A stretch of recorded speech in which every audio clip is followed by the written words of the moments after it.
If you're following along on Instagram, you probably saw the gigantic kit of equipment we took along to Japan recently. In this video, I'm going to show you what we did with it. Spoiler, it went far beyond the trade show. We caught the Tokyo Marathon, got the chance to shoot with some incredibly rare equipment, and I did some boudoir shoots for Patreon Uncut. You can see details on those below.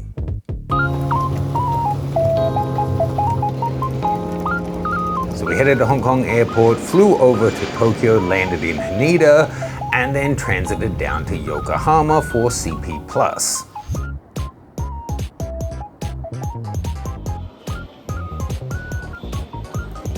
It was such a crazy day. It was a whirlwind. We saw every booth at the show, basically. It's 5 p.m. We've just finished day one at CP+. Let me show you the highlights. Our first appointment of the day was visiting the Nikon booth. I got a guided tour, which was really cool, seeing all of the different areas. They had shooting areas and galleries and touch and try and different models, as well as a display of all the different equipment. Then I had a chance to stand up and chat with the design team for the new 70-200 Mark II via translator. They also had the cinema section and a special camera that had been made for Michael Bay and a beast of an editing system. Always fun to play with this kind of high-end gear, and we've been shooting with the Red, so that was nice to see. We stopped by the Sony booth, but they had nothing new for the show. Kind of surprising. I don't think I've ever been to CP+, and Sony doesn't at least have a lens or two. Canon also kinda had nothing new. Apparently they were hiding away some concept retro camera, but we couldn't actually find it. Despite asking staff on the booth, they couldn't point it out to us either. Apparently it's there. Fujifilm actually was kind of fun. I don't know what was new, but it was my first time to get hands-on with the GFX Eterna 55 and some of the gigantic Fujifilm cinema lenses. You forget they have such a huge range of this kind of equipment. Pretty fun playing with this monster of a camera, just zooming around and getting shots or whatever. Definitely need to add one of these lenses to our YouTube kit, I think. Gigantic zoom anamorphic and a little run and gun medium format camera, why not? Next up, the Sigma booth. The booth itself was a standout, quite pretty. A lot of the different lenses I'd tested before, but they did have a couple of new lenses on the show. The new 85 1.2, which we weren't allowed to touch, but I was at least able to confirm what the filter thread was and give you an idea of the size comparison to some of the other lenses. And the 35mm Art Mark II, which we'd already had in studio to test out on E-mount.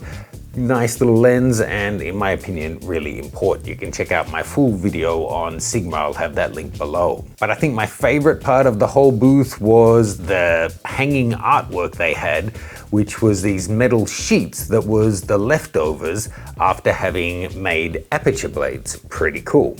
Stopping by Zeiss, they had their third Otis, the new 35mm f1.4. The staff were really friendly, really helpful, as were the staff last year when I got to have a little look at the 50 and 85, but my plans to actually test them out properly on suitable subject matter fell through last time, so fingers crossed I can get the whole trio in sometime soon to check out for you guys and see if they live up to the name of the legendary first generation DSLR Otises. There's a first hands-on video of the 35 with sample files you can download.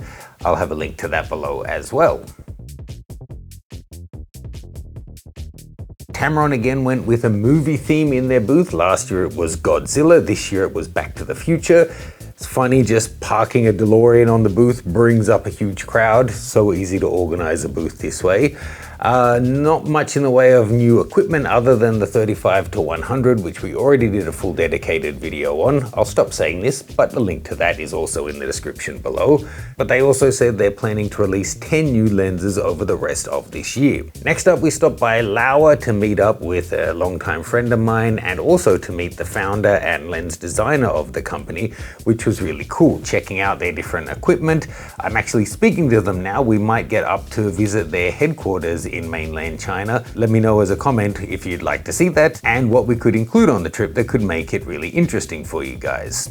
In our full video on Laowa, we showed their new zooming macro probe lens. They've got a 15-24 and a 15-35 coming. Pretty cool to be able to get these crazy little pull-through shots.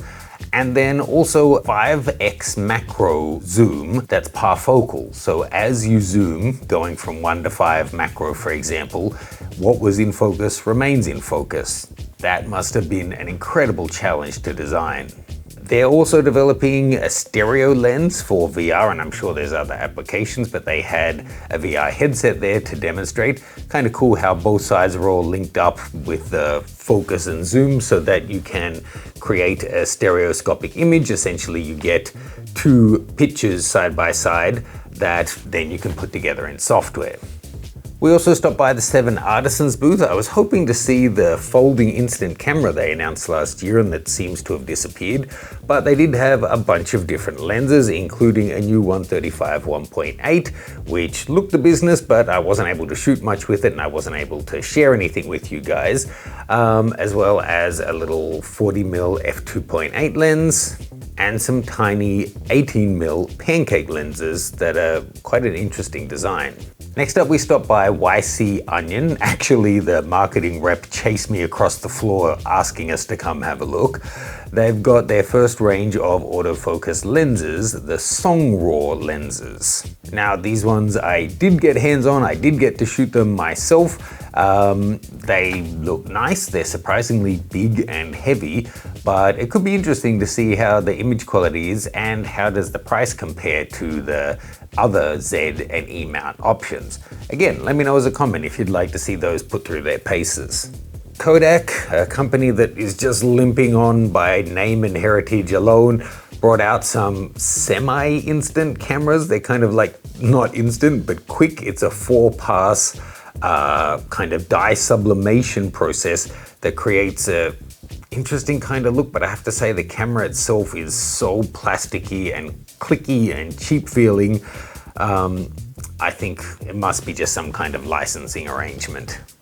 We also stopped by Adamus, one of the few things at the show that I'm actually considering to buy, for their new Ninja Raw. It joins their lineup of different new generation monitors. This one doesn't have any of the wireless capacity, but it does add in some nice features like a really bright screen and CF Express recording rather than having to use an SSD. Next up, I stopped by Pelican. I had been wanting to check out their travel cases because I've broken a bunch of mine recently and I'm looking to test out different strong ones. It was interesting to see they also had some really interesting rollers, and then I found they were on sale, so I was so tempted to get one, but it turns out like a few days after this show, they've kind of announced the second generation and the big duffels are going to be 4-wheeled as well. The main airline bags have a similar kind of heritage and DNA of their famous Pelican bags, but they're not as thick and heavy, but still they're very heavy for luggage. You're going to be putting a significant chunk, 30, 40, 50% of your carry-on or check-in limit will be going towards the bag itself. There was so much on the show this year that we weren't able to cover in videos. I hope you like this little overview. Next up, we're going to head up to Tokyo for the most exciting part of the trip, in my opinion. There's going to be a couple of videos coming soon on this, but we got exclusive access to film with some super rare lenses at the Nikon Museum in Tokyo. We had a full afternoon when the museum was actually closed. We got a local model in, we did a whole bunch of shooting. It was total kid in a candy store opportunity. If you imagine the candy store had the most rare, expensive, and wonderful Nikon glass, truly a dream shooting day. Make sure you've subscribed and turned on notifications because those videos are coming really soon. Thanks guys, hope you like this overview. Let me know what you'd like to see more of next. Kawaii.